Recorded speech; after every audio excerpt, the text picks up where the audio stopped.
Take a look at this. They say Fox blacklists star guest for harassing female staff after awkward incident at New York studio. They say Fisher, 38, was a frequent guest on Gutfeld, the network's widely popular late-night show that pulls in around 5 million viewers nightly. But after boldly asking out a young female staffer during a visit to the network's Manhattan HQ in January, his appearances have dried up. Fisher says his only crime was innocently asking the woman out for coffee.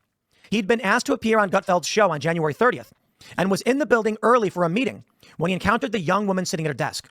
Fisher, speaking to Daily Mail, described it as a flirty little interaction. I introduced myself. I said, hey, I'm Tyler. I need to get going on the show to film, but would you ever get coffee sometime? Moments later, he was approached by security. The female staffer complained that he'd harassed her and reported it. Yo, this is crazy. Security grabbed me and I was escorted off the floor.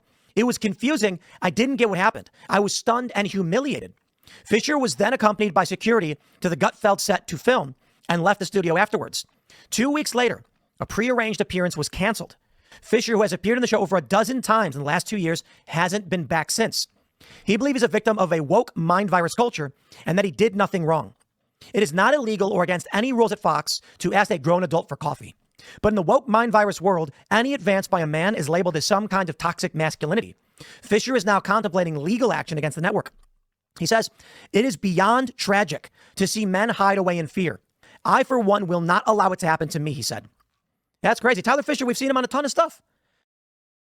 This is exactly why guys don't approach and just stop asking women out in general and really try to keep every interaction as platonic and neutral as possible. This guy asked this girl out as innocently as possible and look how much damage is done. He's losing out on money, deals, interviews, and who knows how much damage this is going to set him back. All because he thought a girl was cute and he asked her out. It really is a great big mystery on why guys just aren't talking to women. Now this guy is a nobody and probably has some friends in high places, so he has a better chance of weathering the storm. But you, Mr. Average Guy, what do you think would happen if this happened to you? You'd probably lose everything and have to start over. So when we see all these videos of women saying men need to approach and a real man does this or that, well, we have a real man and look what happened. He did exactly what you guys asked for, and then all of a sudden it's harassment and now he has security following him around. But what this guy gets wrong is not the woke mind virus, it's feminism that perpetuates this idea of toxic masculinity. The woke mind virus is just a symptom, but the root cause of it all is feminism, because in order for it to flourish, it needs to beat down any masculine behavior. But like always, women want to simultaneously have both, but the more and more stories like this keep coming out, more and more guys will just realize that's not worth it, and we really one day might have a society where men and women only interact with each other neutrally, because women really just made it too dangerous to talk with them, and you only have yourselves to blame. And even if you are one of these so-called good women, we have no way to differentiate the two, so just keep on doing what you're doing. You're only hitting the gas pedal on this AI future. Does height matter for guys? No. You don't think so? How tall is your boyfriend?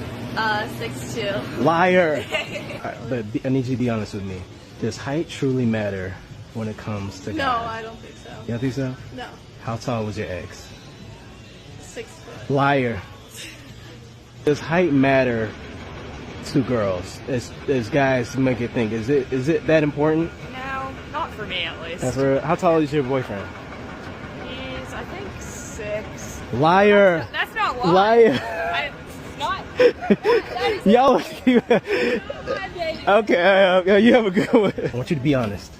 Does height truly matter when it comes to guys? For girls, does height matter? I mean, Be honest. I feel like yes and no. Okay, because like yes, it can be very attractive. Okay. Like at first sight, you know, Mhm. like oh, like he's tall, right? Okay. But if you like get to know the person, it's like okay, I like this person. Like it's not gonna matter. you Really? know? Yeah. Okay. How tall was your ex-boyfriend? Well, I don't know exactly, but like he was pretty tall. So in a way, it does kind of matter. Basically. Liar! I'm messing with you. This is exactly why I don't listen to women's words, because not only are they lying to you, but they're lying to themselves, because all of them said they don't care about height, yet they're all dating someone over 6 feet, and it's not like that's a super common thing. Women are too concerned about giving the politically correct answer, or the more social acceptable one. Yet, like always, when you actually look what they're doing and their actions, it's almost completely the opposite. And that goes with everything, not just height. They say they love dad bods, but the dad bod's Jason Momoa. Or they love and want to date nice guys. Yet all their boyfriends are abusive in some way. They do this because they want to be viewed and seen as a good person. And all part of the act they try to play up for everybody else. So they can all keep up this persona and carefully curated image that they've created for themselves. That they're the virtuous creatures. Yet they're the ones picking from the things that they say they don't necessarily look for, when all evidence points to the contrary. And no matter how much they try to dress it up in flowery language, you just have to look what they're doing and you can tell it's total BS. Because like I said, it's just a way for them to appear virtuous and good and pass off accountability for their choices. Because if they were actually honest, it would dispel a lot of this dating facade a lot of people are under, that they'll get this decent average woman, when those girls now don't want your average guy and they want the same requirements as a 10. So don't get fooled from what they say, look at what they do, because more often than not it's completely the opposite. You're gonna learn how to cook. It's not in the cards for me. I'm not gonna learn how to cook. I'm not gonna learn how to clean. I am sorry. Whoa, Whoa. that's tough. I'm hoping that, my partner would do that for me. Yeah. So you're gonna date. I'm okay. The norms don't have to be there. I'll be the breadwinner. So you're gonna date a girl. Didn't say I'm gonna date a girl. Okay. The problem that these women don't understand is that these unconventional relationships have worse statistics than actual normal ones. They think they can find a guy and they'll be the ones to cook and clean while they are the breadwinner, and everything will just be honky-dory, when in reality what happens most of the time is they will lose respect for that guy because he's not being the man, and they usually end up cheating with some close masculine figure. And on top of that, women just don't want to be the breadwinner. They always peter out in their late 20s or early 30s. So the only time you ever see women saying this is when they're young and have the energy for it. There's a reason why we had the norms, because that's what worked, or at the very least had the best equal and outcome for everybody. And when women say this sort of stuff, it just shows that they're right out of feminist school, inexperienced and very naive. And that's why Bradley was laughing at her and told her, oh, you want to date a woman, because he knows what she's looking for isn't out there and she has her head up her butt about some fantasy she has in her head, because he knows the guys that she's attracted to and looking for don't want what she's offering. And that's a real problem that these women have, because they still want the same attractive masculine men. But when you can only offer boss babe, they don't want that. They'll have to learn to settle for more of the beta variety to make the relationship you want even close to functional. Or maybe just do what Bradley said and date a woman. Because in this particular case, the only thing I get off this woman is that she wants to be the guy, which is fine if that's what she wants to do. But that limits the people you're going to get. Falling into conventional roles lands you the most amount of people to choose from. And if that's not you, that's fine. But don't expect to land a conventional person. And you should expect to make heavy compromises. And if that doesn't sound pleasing, maybe you should get in the kitchen. Hi, I'm in a shitty mood because I'm a 30-year-old trying to date and it's just painful. Did you eat something? Fucker. I'm feeling rather annoyed right now. Whenever I feel annoyed, I feel like I need to pop off on something, and that something is usually TikTok. So I feel like when it comes to dating, I've been very chill and calm when it comes to my old set of standards that I held for myself. I'm like, okay, I need what the fuck? I need really high standards. I have high standards, and I do, but I feel like with dating, I've kind of realized to calm down a little bit in certain areas where I've been so high and mighty and tight with certain things that you need to have. And I've been relaxed on that, and I'm still just not seeing or feeling how I feel I'm supposed to be feeling, and it's just kind of upsetting because I'm okay, not that I'm lowering my standards, I just feel I'm opening up a little bit more and growing up, realizing that maybe certain things that I used to think were negatives are actually positives, and I don't know how to navigate it. I'm in this weird limbo of trying to grow, trying to learn, and you know when you make excuses for someone in your head and then you kind of calm yourself down and then you're do I need to be making those excuses? I'm just feeling defeated because it's really hard to start over time and time again. And again, when open yourself emotionally up to dating, I don't know. So once you decipher all the woman needs, you'll find out what she's actually doing is coming to terms and coping that she can't get the guy she wants anymore. That's why she's saying stuff like, I'm growing up, or the things I used to think were negative are actually positive. These are cope terms from someone realizing that their time in the meat market is rapidly coming to a close. And this is how they rationalize it to themselves, that they're not accepting less, but they're growing up. No, lady, you're not growing up. You're growing old. And that's why now you have to accept all these things that 10 years ago you wouldn't have. Her last comment really tied it all together, making it clear that she only dated the attractive Chads. dads that were doing something wrong, so she was making excuses for them. But now that they're not around as much, she's had to relax her standards. She just doesn't find those guys attractive. That's what she means when she says she doesn't feel the way she thinks she's supposed to feel, meaning they don't get her pee hole wet. Like I said, this is just one big cope video of her realizing that guys that she finds attractive don't want her, but when she lowers her standards, she doesn't find those guys attractive either. So now she's stuck in this sort of limbo. And the only thing I can say to that is when you stand in the middle of the road, you're probably going to get hit. So enjoy that rundown apartment, reheated food, and the only companion you're probably going to end up with. Does anybody else's boyfriend publicly humiliate them on Instagram? He acts like he doesn't even know me. Tried to tell him that he's cute. A freaking thanks, red heart. Thanks. Hey, whatever happened to I love you? Whatever happened to no, you are? Thanks? It gets worse. Hard eyes, hard eyes. Yes! Drooling! I'm drooling over you. I'm salivating. Liked by author. Not even a reply. Do you know how foolish I look? I look like a fool! You act like you don't know me! This is humiliating! Here's a woman finding out what it's like to date those top 10 percenters. And even though I don't agree with what he's doing, just like with women, when they have the abundance of choice, they can choose to hide your relationship. And really that should be telling you something. The real question is, why are you still there? This is a very unrelatable problem, as most boyfriends would love those thirst comments and would be doing a lot more than just liking it. What this really is a great example of that she'd rather share an alpha than have a beta all to her own, as she's not ugly herself. And I'm sure her DMs and comments are full of comments like that. But because she was able to sort of wrangle in one of these chat alpha guys, she'd rather complain to strangers on the internet than get with one of these lesser guys that would show all that love and attention that she's complaining about now. Just goes to show that women would rather be embarrassed and look like a fool than get with the bottom 80% guy. That's why I don't feel bad for these women, because they choose this. There's plenty of guys out there that would treat you like a queen and show you off, but you'd rather be with the hot guy who pretends you don't exist. And if that's your choice, you're getting exactly the relationship you deserve. I would not be held liable for anything that happens to the sperm after I donated it, but I guess some laws changed and she found a legal loophole. This is just unfair.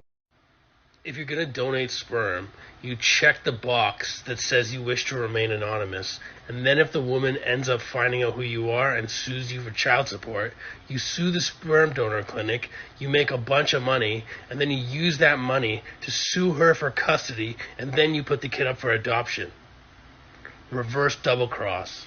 Even though this guy's information is probably correct and very helpful, it doesn't address the actual problem that guys have to do this in the first place. These guys are donating their own genetic material to give opportunities to people who can't have kids. And this is how these people repay them. And all this will do is just get guys to stop doing nice things. Because this is a slippery slope. Because the next thing you know, they'll be suing people for any donation. And then people will just stop. All because a few people are being greedy and selfish. And what this really reminds me of are the Good Samaritan laws that we had to set up to protect the people trying to do the right thing and be nice. And when you start punishing the good people, they just go away. And as like I said at the start, this guy's information is probably very helpful. But guys shouldn't be put in this position in the first place. Because all it will do is just get more guys to check out. And in this case, they just won't donate anymore.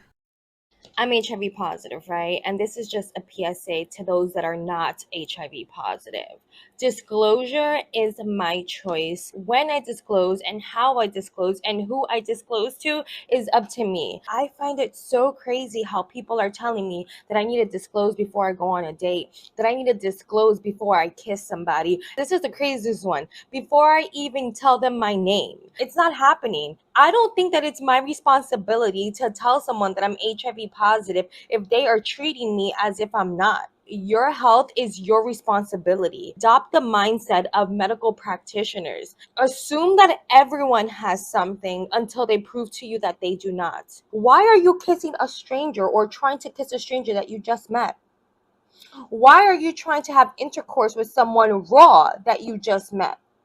You don't know me from a hole in a wall. Why are you trying to put your thing inside of me without any kind of protection? Why do I have to be the one to say, hey, chill out, I'm HIV positive, instead of you asking, taking the time to know me, get to know me, let's go get tested together if you want to take the next step. Why do I have to be the one protecting you from yourself? No, baby. that is not my responsibility. And I just wanted to make that clear. Okay, love you. Bye. This clip perfectly encapsulates what we say when women take no accountability. There's a reason why we made stuff like this law and have heavy consequences. Because if we didn't, we'd have a lot more people taking matters into their own hands. But to give her one small caveat, she is right that people shouldn't just be going raw into people they just met. But if you knowingly have something, you have that responsibility to tell them up front before anything happens. And that's not just with this, but with anything. Because what this really does is just erode any trust that people will have and just makes the divide between men and women even bigger. And throwing more obstacles on it only makes men not want to talk to you even more. Because now if we have to request a Carfax on you, a lot of men just aren't going to do it. And like I said at the start of the video, this is just the mind of a child and someone who doesn't want to take any responsibility. Because if you just want men to assume that you're all dirty, then men will just have nothing to do with you. What this woman really wants is for everyone to be treated like how she feels she's treated. And I don't know if she's just unlucky and born with it, or got it through poor choices, or maybe somebody lied to her. Regardless, making your problem somebody else's, and then saying, well, you should have asked, really says a lot about your character. And I'm half tempted to believe that this is some scorned woman, lashing out at people for the hand she was dealt. But bottom line, this is a woman not wanting to take responsibility for her actions or her choices. And she really shouldn't be that surprised when she finds herself alone one day.